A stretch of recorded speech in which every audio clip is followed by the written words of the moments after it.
Welcome mates, I'm BloodThirstyLord by Incoming Lordy, and today we're back on a discussion of Gotham Knights, the new game that will be releasing very shortly, and discussing a potential issue of the game, which is that it runs on 30 FPS. This has been a big discussion in the community for Gotham Knights, and we wanted to cover it and talk about it on the channel, alongside discussions of the game being 2 players, and if there's a potential 4-player mode in the future. We'll discuss it within this video, and highlight our own thoughts and opinions about this situation. But before we do get into this video, make sure you hit the like button and show support, click the subscribe button to keep up to date, press that join button to become a member on the channel. So without further ado, let's get straight into this. So Gotham Knights is based on the premise of Batman being dead, and it allows a new expansive criminal underworld has swept the streets of Gotham City, and is now up to Batman's family Batgirl, Nightwing, Red Hood, and Robin to protect Gotham, bring hope to the citizens, discipline to its cops, and fear to its criminals, from solving mysteries that connect the darkest chapters in the city's history to defeating notorious villains in epic confrontations. And this game is based on the aspect of being open world, action RPG, with dynamic aspects and interactable moments in Gotham City,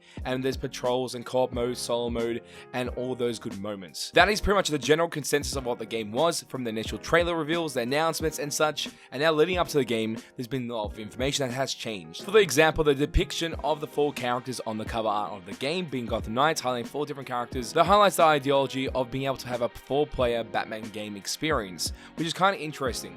Everyone went off that same premise. The perception of the game was seen as a 4-player co-op game experience to a certain degree. And throughout the months leading up to the actual game release, only the experiences of a co-op being 2 players, not 4 players, was showcased. And then from there, information was revealed that this game was a 2-player co-op experience, and with a untethered moments, meaning that if you were playing one area, you'd also play in another area, your other teammate. You don't have to be in the same room, the same place in order to play the game, which was a compromise. And that aspect, it's all perfect. I think everyone loves like the idea of having an untethered experience, because it starts to feel like a bit of an MMO experience, which I'm all cool with. I like MMOs. I feel like they're always great and enjoyable. So having my teammate be on the other side of the map doing his own missions or her own missions, and then I'm doing my own missions as Red Hood or Batgirl, what it may be, it is super fun. I think that's great. And there'll be points of synergy when we meet up in the same mission. We work together to kill a certain boss or defeat a certain enemy, whatever it may be.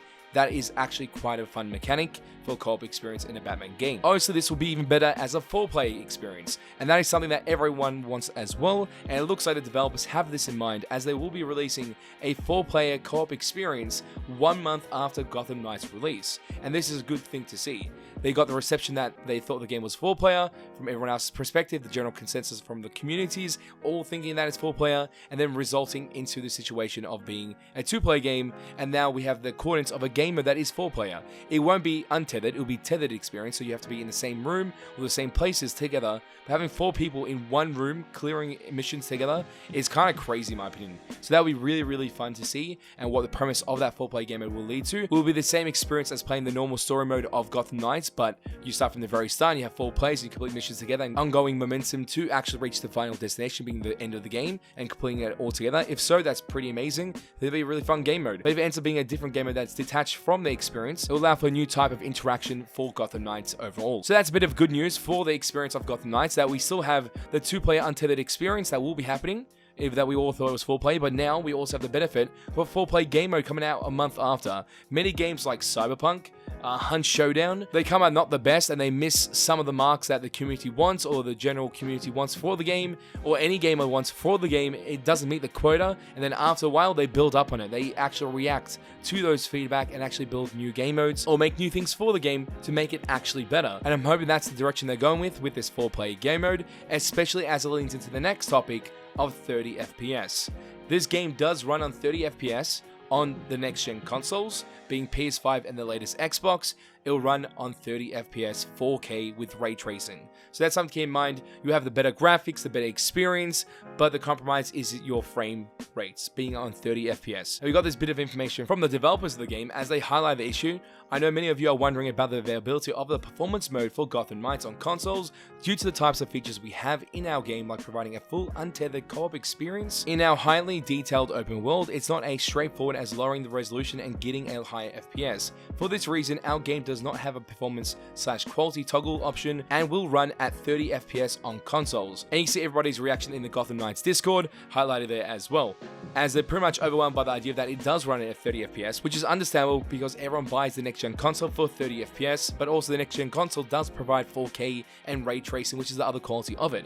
But then also, this is not an issue for me as much, due to the fact that I'm playing on PC. So all the PC gamers don't even care about this issue of running on 30 FPS, because the game does run on 60 FPS and even higher, I believe, with its settings. So that's kind of cool that the PC is obviously unrestricted. You can do whatever you need there and enjoy the experience of the game at its finest, but the consoles will be a little bit limited on that experience as well. And this is something that I want to highlight. Maybe, just maybe, if there's enough outreach from the community to the developers, they could address this issue for the future.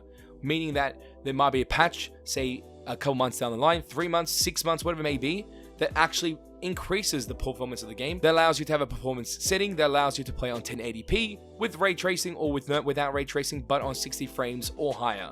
That could be a possibility I see with this gameplay experience. And if that's only locked to the tethered experience, not the untethered, I think people will be willing to compromise that aspect of not having an untethered experience but actual tethered one at that point. If that's something they're interested in, they want the high quality of having a high performance as it runs on high frames, then yes, I think that could be a possibility, but it depends. So with the outreach of the community and everyone talking about this discussion, I do believe this could be something that they can address, the developers of the game, as they go into the next phases of Gotham Knights. Because Gotham Knights doesn't seem like it'll be a one-off game, and there's nothing else there. It looks like there might be more content, / expansions, DLCs, whatever it may be. So I feel like that is something they have to try to incorporate in some way, a performance setting for the future of this game, especially on the next-gen consoles, since it's only available on those consoles. And for any PC player that's out there that's also playing Gotham Knights, this doesn't even matter to you. So either way, it's still a win that we're getting a full-play game mode very soon, and we can still do untethered experiences with co-op, and have a high frame rate, higher graphics, higher everything. That's the benefit of having a PC. Simple as that. But I think this will lead to some issues of people not purchasing the game or not being interested in the game.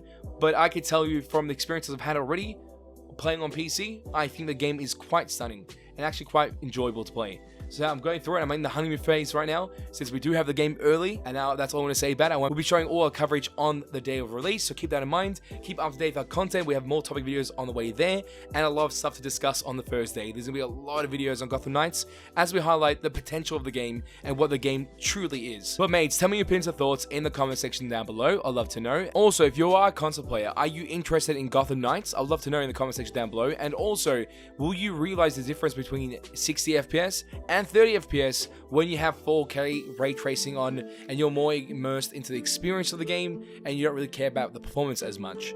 Is that something that comes across in your own gameplays currently with other games that you've played, that you rather play on 30 FPS than a 60 FPS setting? I'd love to know in the comment section down below. And as always, mates, it's a pleasure to have you guys on the channel as we're through this, and I'll catch you, mates, next time. Bye. Road to 200k subscribers. Let's get it, mates.